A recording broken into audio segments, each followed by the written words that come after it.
நம்ம எப்போ கவலைப்பட்டுட்டே இருக்கோம் இல்லையா? ஆனா ஆண்டவர் என்ன சொல்றாரு? கவலைப்படாத அப்படின்னு தான் சொல்றாரு. ஏன்னா நம்ம இந்த உலகத்துல அநேக தேவைகளோட இருக்கும், போராட்டங்களோட இருக்கும், பிரச்சனைகளோட இருக்கும் இல்லையா? அதனால கவலைகள் அப்படிங்கிறது ஒண்ணு வரதான் செய்யும். ஆனா அதை நம்ம எப்படி மேற்கொள்ளலாம் அப்படிங்கிறதே ஆண்டவர் வேதத்துல சொல்லி வச்சிருக்காரு. நமக்கு என்ன காரியத்துக்காக கவலைப்படுறோம் அப்படிங்கிறத முதலாவது நம்ம என்ன பண்ணணுமா?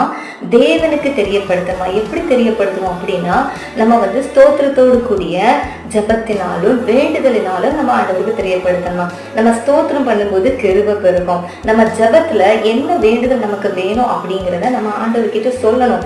எதை வேண்டிக்கணுமோ அதை ஆண்டவர்கிட்ட ஜபத்துல நம்ம வேண்டணும்.